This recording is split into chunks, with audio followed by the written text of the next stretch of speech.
Hello everyone and welcome back to my channel. Today's video is going to be me experiencing Berserk for the very first time. I've been wanting to read it for so long, so I've been really excited to read it and kind of go through my thoughts to discuss it with everyone. The video is going to be split into 4 parts pretty much. I'm going to be doing volumes 1 through 10 in this video, and then 10 through 20 in another video, and so on until I read everything. Right now I'm collecting the singles, and I'm up to like volume 25, but I only read the first 10 volumes, so that's what I will be discussing in this video. Before getting into the video, I will preface that I only knew kind of the basic things about Berserk going into this that everyone knew. I was pretty much going in blind. I knew that like there was Griffith and Guts and that they had like a relationship or something, and that's really all I knew. So I went into this pretty blind, but with high expectations, obviously, because it's Berserk. Also, of course, need to give my respects to one of the best mangakas out there, Kentaro Miura.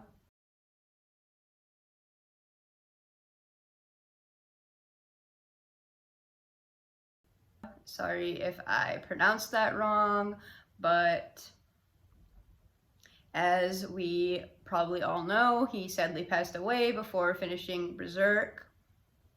That being said, his legacy will continue to live on in all of his works, including Berserk, as it has touched so many people's hearts.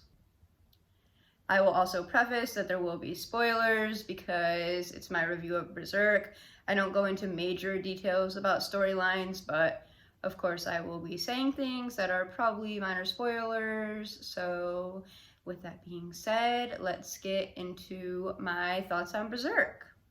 Before getting into the plot, the amazing art needs to be talked about. Good and probably exceed expectations. It was even better than I thought it would be. Not only because of how well it was drawn, but also the emotions that it conveys. The art has a very dark theme flowing with the dark theme of the plot. I can feel sadness, fear, being alone, anxiety, all through the art that Miura drew. At times, it felt to me more like a movie scene where you see characters' reflections through water or in another person's eyes, and it's pretty much like cinematography. It's done very well and it's unique, something that I haven't seen in a lot of movies or especially manga that is done this well. And it caught me by surprise. I really enjoyed it. Each placement and angle was there for a purpose and all had meaning. Miura also shows great detail into characters' reactions. When something happens, even a minuscule event, the characters' expressions can tell a lot. For example, when Casca and Guts start growing closer, you can see a look of puzzlement or slight anger on Griffith's face. There are numerous amounts of this throughout, which only adds to the depth of these already dynamic characters and story. Now I will move on to my thoughts while reading the first 10 volumes of Berserk. Before reading, I assumed Guts would be the typical shonen protagonist who is selfless and wants to save everyone. This was not the case, however, and seemingly the opposite from the first volume. Guts only cared about saving others if it benefited him. It would not go out of his way to save anyone. Puck was always shocked by his actions, which was really funny. I loved how different this made him than the main characters of most shonen, even though this isn't a shonen, but it definitely made him into much more of a unique and believable character. Going back in time throughout the next volumes, we see Guts would risk his life for others and care about others' lives, but still always had a certain edge about him that makes him Guts. I was also surprised and pleased that, at least in these 10 volumes, Guts was not the best fighter and did indeed lose sometimes. He is still pretty overpowered, but seeing him lose to Griffith so soon was not what I had expected. He also later lost to Zod, as did Griffith, which shows that these characters are not unbeatable. It also makes for a great progression for the characters to learn and better themselves. Side note, Guts is extremely nice to look at. I'm sure everyone agrees. He's quickly making his way up on the manga character husband tier list for sure. Might be #1 now.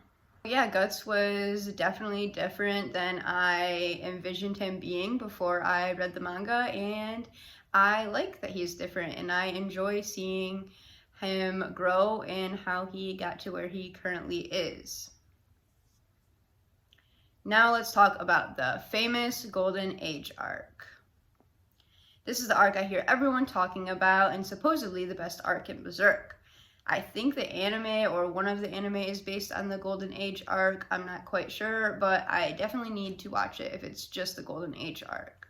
I am curious though, tell me in the comments below which volumes or chapters the Golden Age arc covers, because I don't even really know myself. I thought it was the chapters, the Golden Age arc, and there's only like 7 chapters, so I was really confused, and I was like, that cannot just be the Golden Age arc. So let me know below, but I'm pretty sure it might be most of the volumes that I've read right now, just them growing up, I don't know. But either way, the Golden Age arc is definitely amazing.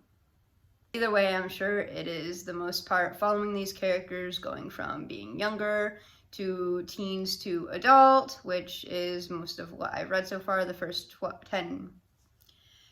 10 volumes. So I can say for myself that it is amazing. Just watching these characters grow and develop, it is some of the best storytelling I've seen. So lives up to the hype. The relationships between these characters are what makes Berserk so special, in my opinion. We have a classic yet very complicated love triangle between Griffith, Casca, and Guts. Casca loves them both, and they both love her, but Guts and Griffith also both love each other, so it is a big love triangle going on. Whether the love between Guts and Griffith is actual relationship love or just a deep admiration, we don't exactly get the answer to, at least in the first 10 volumes. It kind of seems it's up to the reader to decide. But either way, the relationships of these three are very dynamic and interesting, and I love when either of the two are interacting with each other, what the third one kind of thinks about it, or what their face is saying in these panels. It's a very interesting dynamic. Although they all love each other in some way, it does seem that Griffith and Guts have the most love for each other. After all, Griffith's downfall came only after Guts left the Band of the Hawk. Guts left because he wanted to reach Griffith's level. Everything connects, and in a weird way, they're doing these things for their love for each other, but it ends up hurting the others in the process. So Guts sets out to find his own path and reason to live after hearing Griffith speak to the princess by the fountain about wanting a friend that is his equal. The relationship between Guts and Casca is less deep and more of a cute, simple, friends falling in love type of thing, but I am down for it. Their relationship is cute and funny. They have a great flirt to roast ratio, and I love that they are the only ones who really get to see the soft sides of each other that Griffith doesn't even get to see with either of them. There's a part where Casca is wearing a dress, which she never usually wears, and they're at a dance and she wants to impress Griffith, and you can tell that it hurts Guts by his facial expressions, but he urges her to go speak to Griffith, and he still kind of gets a smile on his face when Casca gets excited to talk to Griffith, even though it hurts Guts a little bit. So he just wants her to be happy, and that's really sweet. But after this, their relationship definitely develops, and I think although Casca has a love and devotion for Griffith, that she's definitely fallen for Guts. So excited to see what happens there. Personally, my favorite parts while reading were when two characters were having deep conversations in a really serene setting. And this happened a lot, which I love. For example, Griffith sharing his want for a friend on his level to the princess in front of the fountain, as I mentioned. They had many scenes of his reflection in the water, or the camera angle just showing kind of their legs, or the princess staring into his eyes and she can see her reflection in his eyes, and it just makes for a really beautiful, like, movie-like scene to me. Another good example is Griffith opening up to Guts about, for possibly the first time, his true intentions of, not fully true intentions maybe, but his wanting and need for power and wanting this kingdom and to keep rising and rising. They showed some great angles in this scene. They were outside, I believe, on a balcony, and it's just really cool to just see two characters sitting there and just discussing their deep inner feelings like this. I can definitely see why he is such an infamous character in the manga world. With his extravagant looks, amazing physical skill, and charisma, he is beloved by all. But we, the reader, get to see his other, more true self, his dark side. He reminds me a lot of Johan from Monster, having two different personalities, or more like being good at hiding one's true self.